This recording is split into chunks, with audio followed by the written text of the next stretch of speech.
Have you ever wanted to play a thief with pistol, where you have permanent 25 might, you have permanent fury, you have permanent swiftness, and you have the ability to just chain kills back to back to back and blow people up very quickly?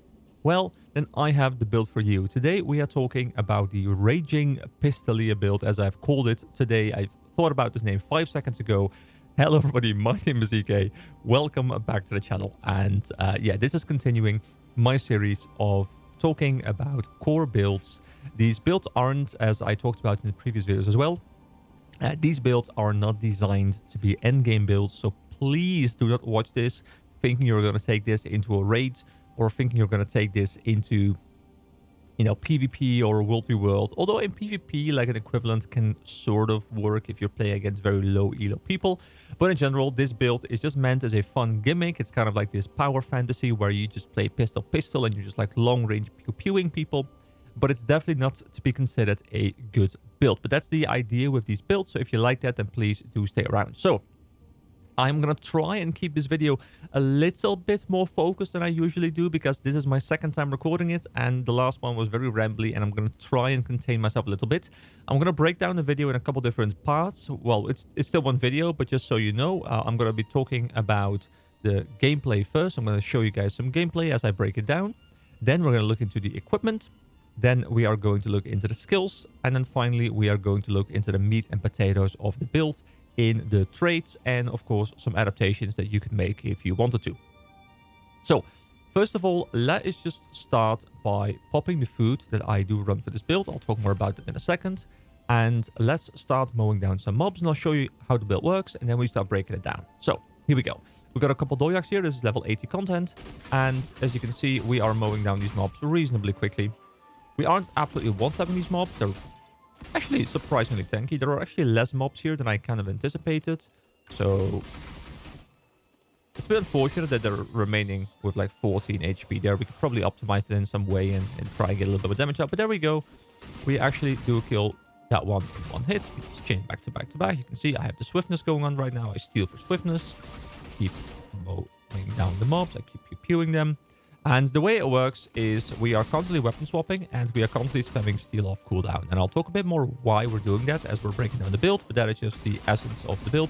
There's a champion over there. I don't want to mess around with the champion. The champion is way too strong. I can't handle that. This build, as I said, it's a bit of a meme build. It's not made for that.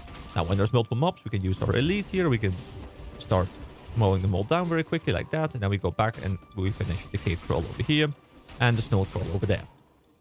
We've got another group here. Let me take out this one additional group. And then after this group,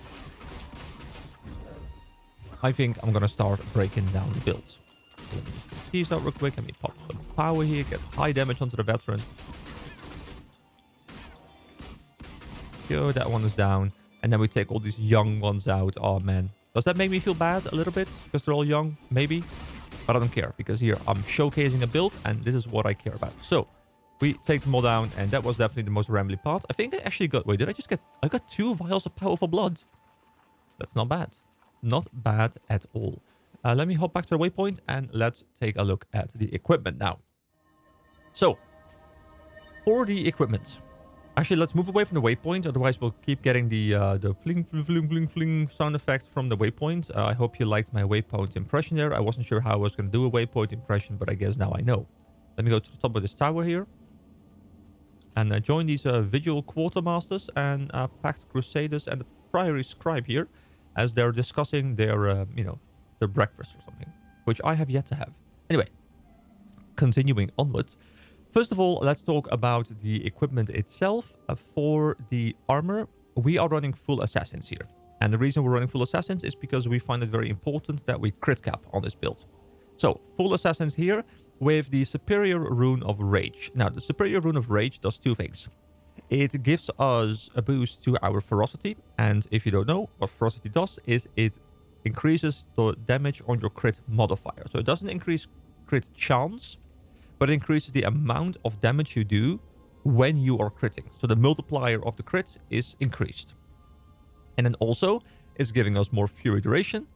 And finally, it is... Well, there's 2 more things, actually. There is gain fury for 8 seconds when entering combat. It's got a 10-second cooldown, but you can pop it quite frequently because we keep dropping combat and then going back into combat very quickly afterwards. So you keep getting the Fury.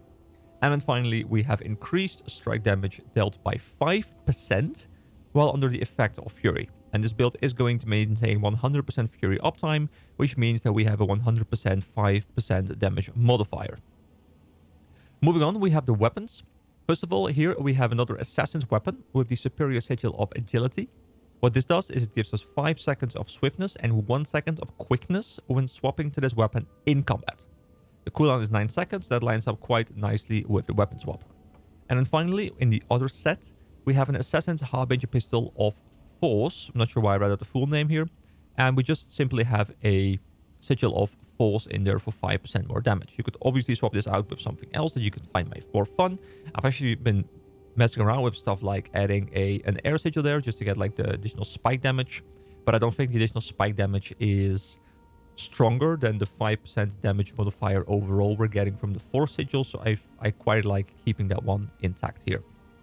Also, the reason I have one weapon in the first set and one weapon in the secondary set is because when you have it set up like this, it allows you to weapon swap even though you technically only have 2 weapons, and you have the ability to proc the superior sigil of agility by weapon swapping, because you're still swapping the set. Like all you're doing is you're swapping the weapons around. Like, you know, you're kind of saying, hey, we like weapon 1 becomes weapon 2 and weapon 2 becomes weapon 1, or at least that's I think how the game treats it. So you're kind of tricking the game into you having 2 weapons. Now you could make this even better almost by having 2 sets of 2 weapons and then, you know, running more sigils so they're also triggering on the weapon swap. But the reason I'm not doing that is because first of all, you're losing the ones you don't have running at that time. And second of all, that makes the build more expensive. And I'd like to keep the build somewhat cheap because obviously it is a little bit of a meme build. And I want new people to be able to afford the build. So this is all assassins, just to remind you guys. And then we move over to the trinkets. Now for the trinkets, there are a couple of berserker pieces here. Keep in mind that I'm running legendary here, which is the equivalent of ascended stats. So my stats are very, very slightly higher than your stats. So if you are running this in exotic or even rare, you will probably have to swap these out for all Assassin's pieces or mostly Assassin's pieces, because what you want to do is with the food I'm going to be talking about, you want to be at 75% crit chance, which you can see I'm at 7504, which is pretty much exactly where you want to be. So first of all, I have a power back piece. I have an Assassin's accessory. I have another power accessory.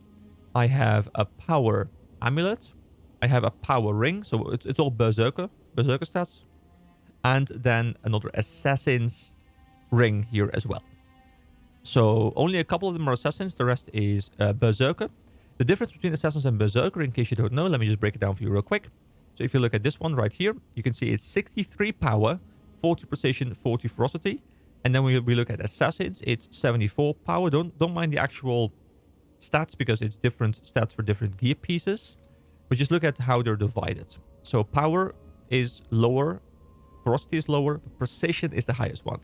And for berserker stats, power is the highest one. So this means what we are trying to achieve here is we're trying to get enough precision so that we can get to 75% crit chance, because precision gives us crit chance. And all the rest needs to be dumped into power. And then all the rest after that needs to be dumped into ferocity. That's how you get maximum damage uptime, because you want to be hitting, 100% crit chance. And we'll hit 100% crit chance because Fury is going to give us 25% chance crit, which means that we will be pretty much at exactly 100%. So that is the gear. Now let me move over to my food real quick.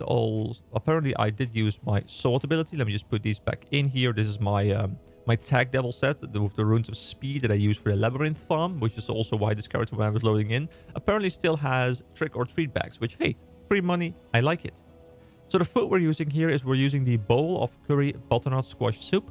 It gives me precision and it gives me ferocity, so it gives me more critical chance, more critical damage, and of course the 10% experience on kills. Now this helps us get to crit cap. And then we also have the potent superior sharpening stones. These give us power equal to 3% of our precision and power equal to 6% of our ferocity. So that just means because we're getting a lot of precision and we're getting a lot of ferocity, we're getting a lot more power in return for it, which just make us deal more damage overall, which is then, of course, adding to our base damage, which will then be amplified by our crit modifiers again. So it's a nice way to really boost your DPS out there. So that is for the food. These things are roughly 10 silver each.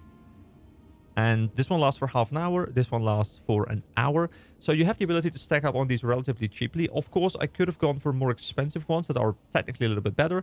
But I want these to be things you can be running in the open world without feeling like you're spending, you know, 1,000,000 gold trying to keep your buffs alive. Because you obviously, especially if you're running this as a new player, you want to still be able to make some money.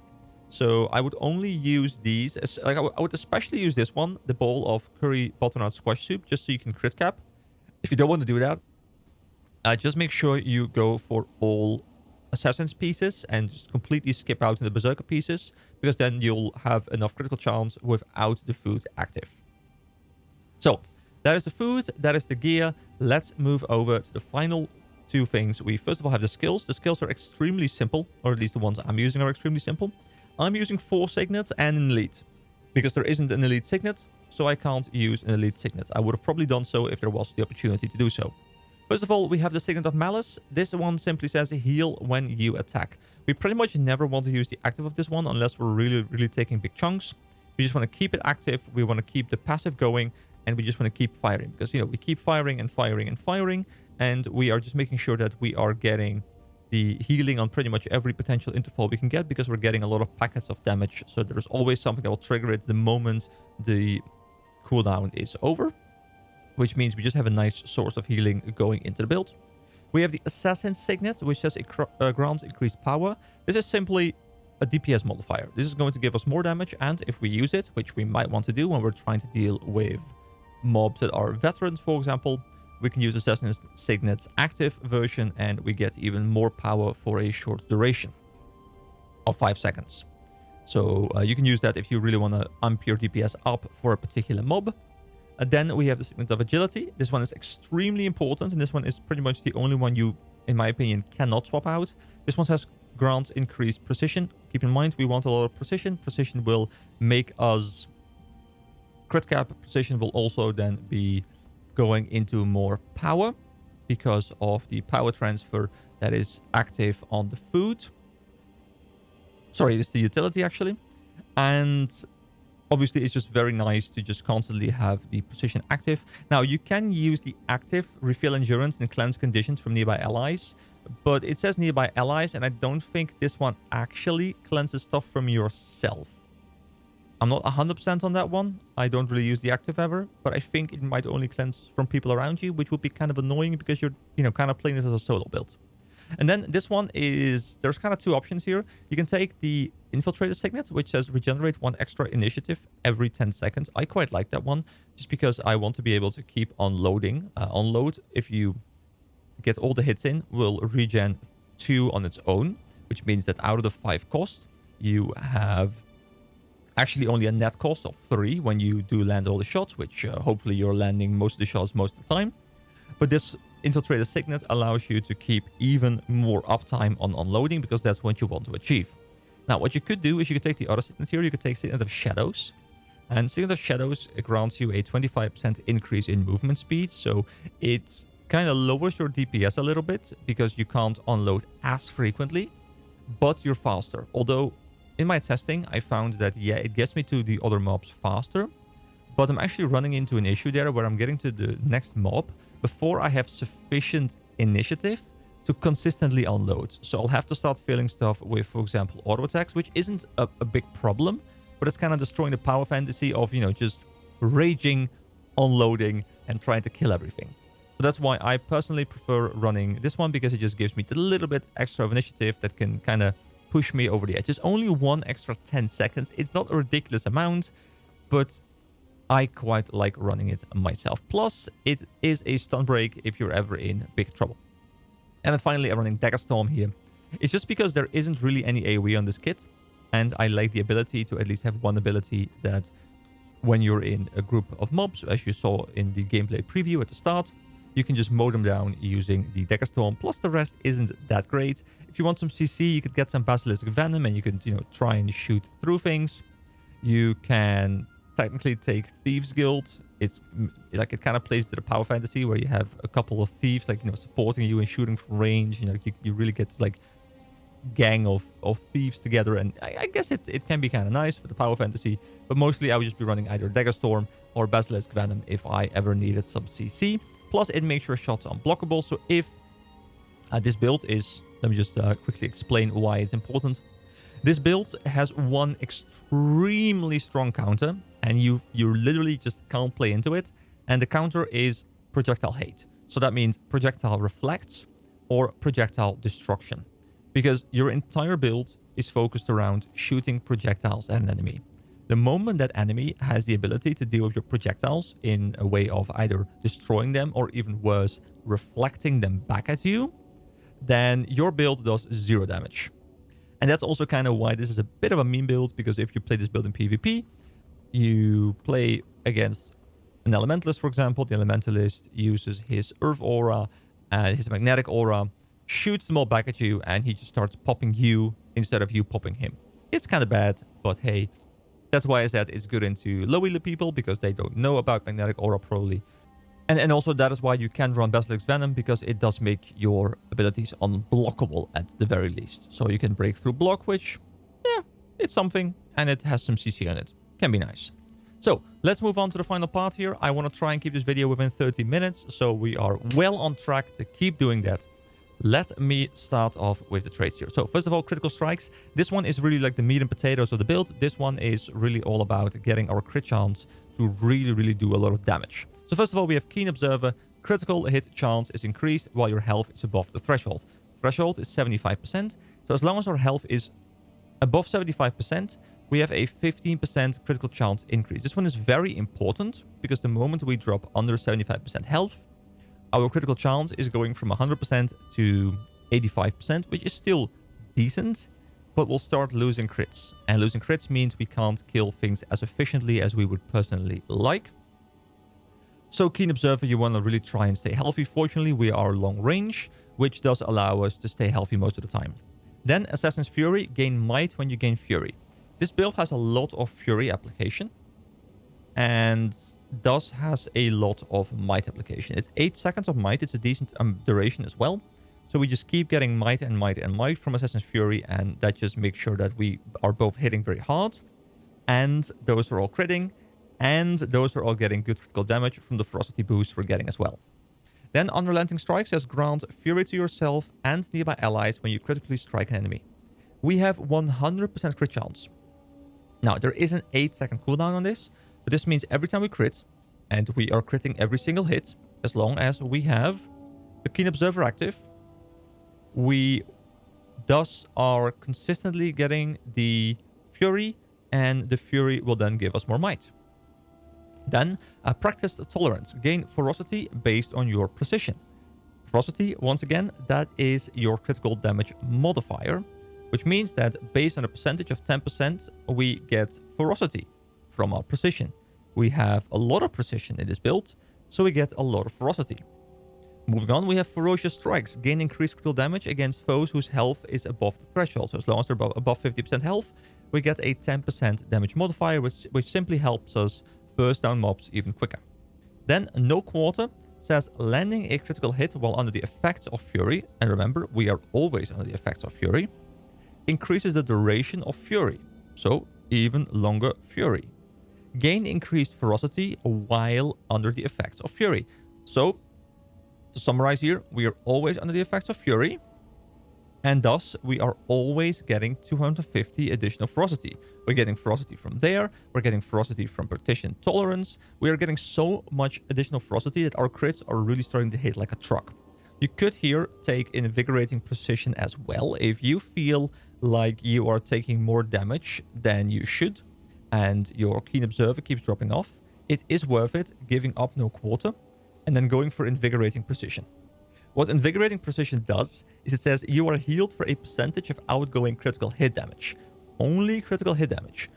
But we are consistently critting. And the effect is increased while under the effects of Fury. We will still be under the effects of Fury pretty much the entire time, even without No Quarter. We're mainly picking this one for the ferocity bonus.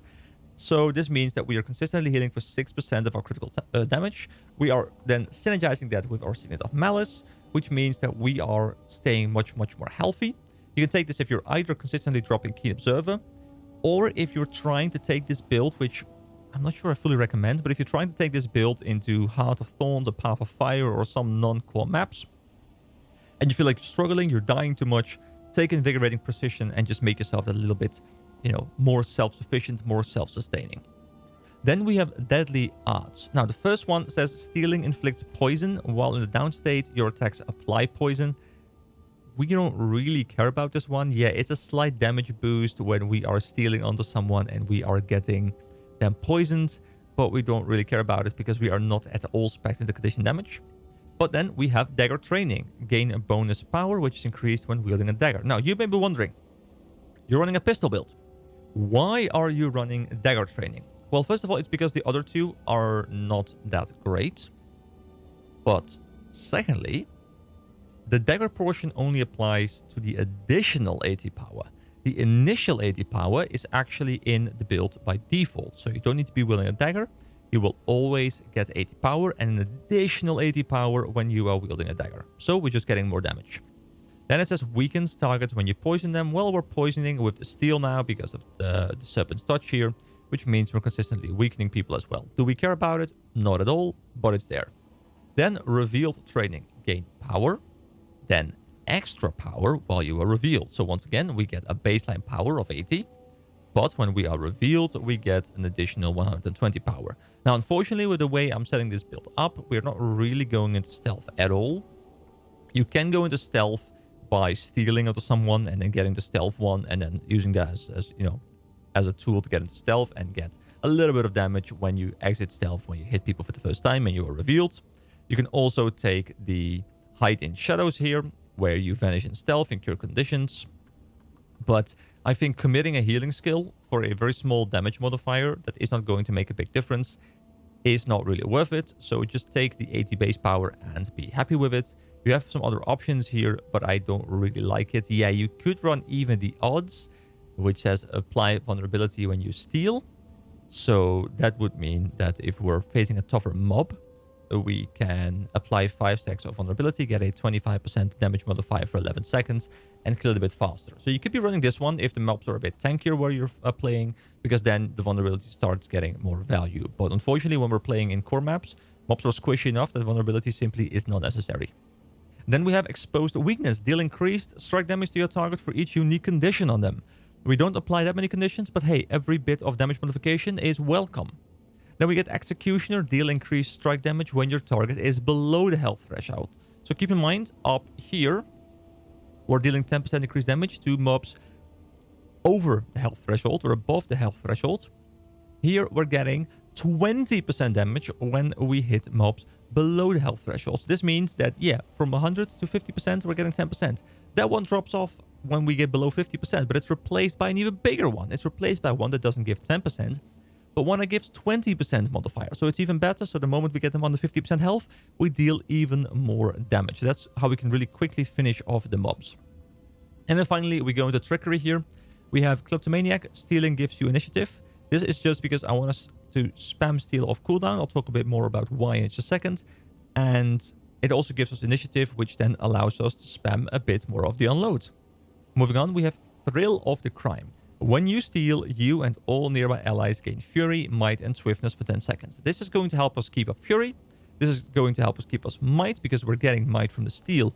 Plus, we're getting Might because, remember, we have Assassin's Fury up here that says gain Might when you gain Fury. And because we're gaining Fury from here, we're gaining Might plus the Might baseline from Thrill of the Crime. Plus, we're getting 10 seconds of Swiftness, and we want to try and keep the Swiftness up as much as we can because it allows us to travel the map a bit faster. Then Preparedness says increases maximum initiative by 3, gain increased expertise. We don't care about the expertise. We're not running a conditioned build here. But we do care about the maximum initiative because it just gives us a bigger pool to play with so that when we're full, we can use more skills before we're out.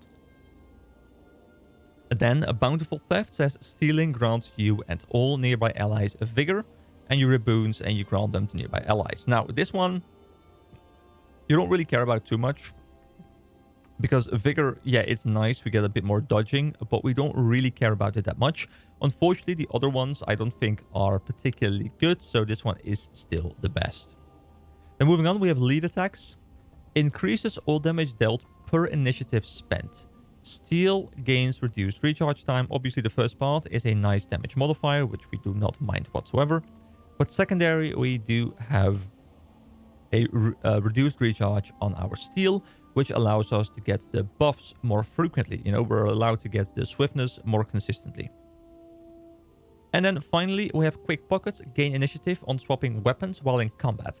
And this is where, going back to the weapons, the two sets come in. Because we want to swap for both the superior sigil of agility, just keep swapping it off cooldown. But we also want to keep swapping weapons, because then we are triggering the quick pockets, which will regen our initiative. So before I end this video, let me quickly go back and now that you know how the build works, go back in and fight some mobs. So if you look at my initiative here, I'm gonna hit it, swap weapons, hit it. You can see after the fight, I still have over half initiative, even though I've used 3 unloads, which cost 5 each. Then we hit it, we steal for swiftness, plus we get some initiative back. We then start firing, swap weapons. Make sure to swap weapons when you're in combat. It's very important, because swapping weapons out of combat does not give you the bonus, although you can always just swap later. But I just really like kind of saving the weapon swap. See, you just keep mowing these mobs down. You can then, like, my swiftness has fallen off. I can use this, shoot him again. Now, if you feel like you don't really care about the maximum DPS, and instead you would rather just make sure you have the swiftness without having to, mess around with the weapon swapping and the stealing and all those kind of things that are like trying to keep up your swiftness, you could just be very simple here. Go to the trading post, type speed, weapon sigils.